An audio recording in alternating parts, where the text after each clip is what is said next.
Which one of these gives us the best games? Is it Giants, Packers? Oh yeah, I mean that's from a pregame standpoint. I don't know if it'll end up being the best game, but I think from just assessing them, looking in, I think it will be. Yeah, I mean that first game you mentioned is a quarterback how not to. That's what that is. I mean that's everything and anything you don't want the quarterback position being on display there. It's just got a rookie making his first start ever. It's the first time since the merger in the playoff game. I mean it's going to be disastrous for him. And then the other side, we've seen what Osweiler can do. So that game stinks. I think when you look at, I think Detroit's going to hang around with Seattle a little bit. I do. I don't think they'll win the game. I mean, if you look at Matt Stafford's history against winning teams and on the road, it's atrocious. Not very good, but it's not pretty good. Not pretty good. 1-33. 1-33. Yeah. Okay. Yeah, he's bad.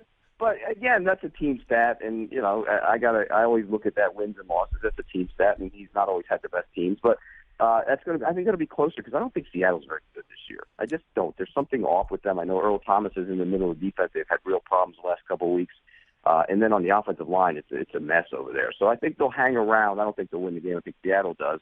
But that Giants-Packers game, Pittsburgh's going to blow out Miami. Miami's playing with house money now. Adam Gase has done a fantastic job, but they're not capable of going up there and slowing that offense down with that defense the way it's currently put together. They have two guys on that defense, Sue and Wake, and the rest of them are kind of fill-in. So I think Pittsburgh blows them out. But that game late Sunday is going to be fantastic theater. I mean, you got the history, you got all this stuff that Rodgers has done at the end of the year to get himself back turned around. And you got Eli 2 Super Bowls, you got Rodgers with 1. I mean, it's just fantastic theater. I can't wait for that one. It's going to be unbelievable, at least on paper. Pete Prisco with us here, CBS Sports National NFL Columnist.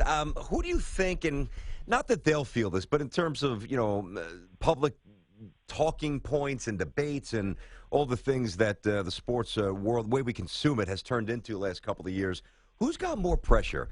Eli, it's been a while, or Rodgers at home, the way he's playing to win another playoff game? Who's feeling the pressure, do you think, the most?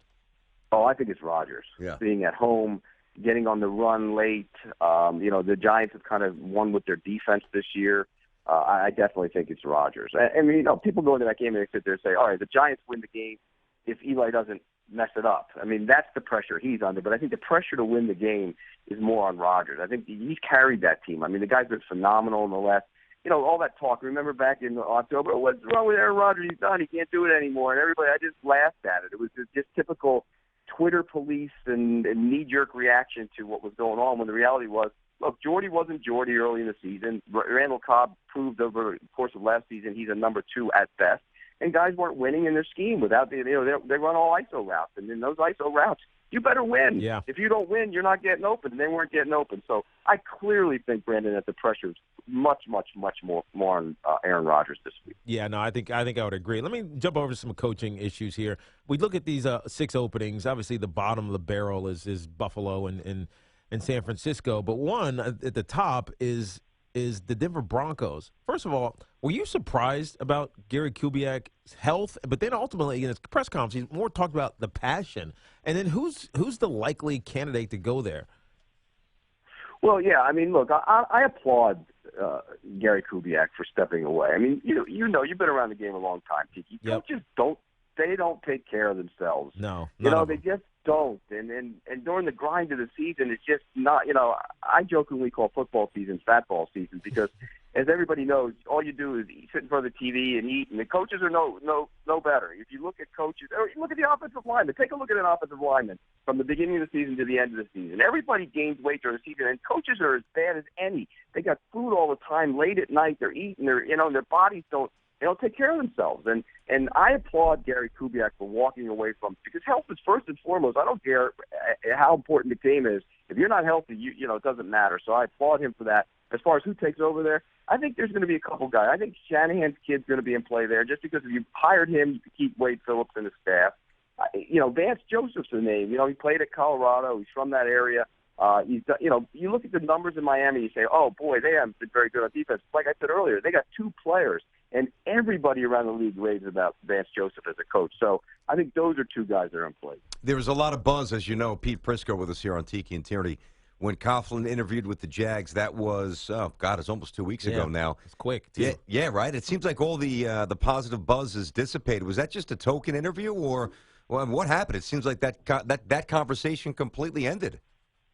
No, that wasn't a token interview, but I don't think it went the way either side thought it would go, to be honest with you. I just and Tiki, you've been around Tom. Yep. Tom is such a I'm taking over control guy. You know, that's just who he is. He's not going to allow anything, to anybody to interrupt what he wants to do. And so if there's no real if you got Dave Caldwell in there and you got Tony Khan in there and you got Khan, I mean, I was around Kaufman when he ran the Jaguars early. I covered him on a regular basis. He was a nightmare. He would paint the building. They would, it wasn't even his building. They painted the building, and he didn't like it one summer, so he told them repaint the building. It was the city's building, so they repainted the whole thing. And then he didn't like that part of it, so he had him do it all over it. I mean, that's the kind of minutia that Tom cared about back in the day, and he's not going to change his ways. I love Tom. I think he's a Hall of Fame coach.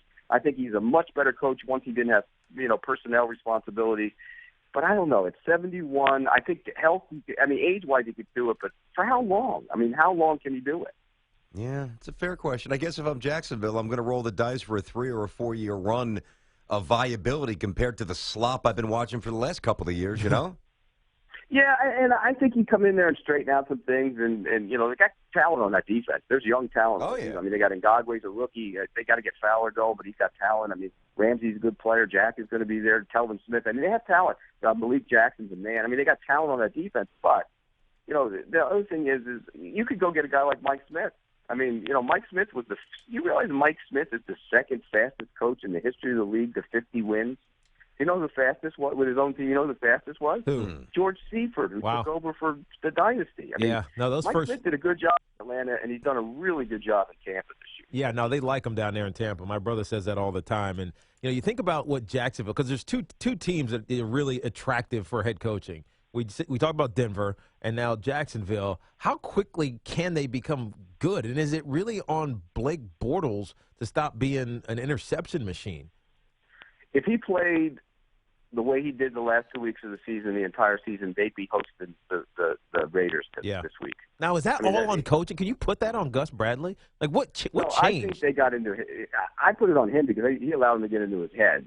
What you saw was a quarterback who was told early in camp, just don't turn it over, we're going to run the ball, and he allowed it to get into his head. And once it got into his head, his mechanics waned, his emotion got longer, he was late with his decisions, and then every time he'd make a mistake, it would just wear on him and wear on him and wear on him.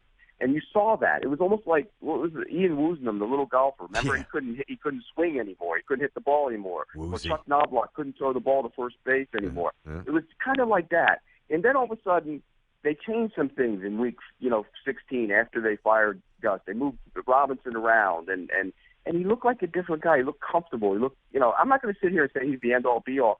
That guy threw 35 touchdown passes in 2015. 35. That's hard to do if you stink. So I think there's something salvageable there. And whoever gets that job, if you don't think so, you can get rid of him in 1 year. In L.A., you take that job, you have Jared Goff the whole time you're there. And by the way, we got to run here, but you mentioned Ian Woozy. Listen, he may have lost the swing, but he was pretty good making snot bubbles when he was sucking down champagne at the Ryder Cup a couple of years ago. You ever see that visual, Pete? Yeah, I did. Oh, man. Hey, look, you can do that, Hey, you win the Ryder Cup, you can snort the champagne. I don't think they'd really mind over there in Europe or here for that but matter. You know what, though? That's a team thing. I'd rather win individual. I'm a selfish guy. You know what? That's an interesting question. I hear you, or a statement, I should say. What's good for me is good for me. That's I hear you, but first of all, you can monetize a team victory, number one, so you'll still reap the rewards. But I don't know, man. We're going to have to pick this up at another time, maybe at the Super Bowl, because the Ryder Cup is special. You'd rather win the Masters than the Ryder Cup. Hey, well, I'm not going to say that, but Pete, the Ryder Cup is special. Pete, Come on now. Here you go. Here's to you. Here's to me. Best of friends will always be, but if we should ever disagree, well, F you. Here's to me. Yeah.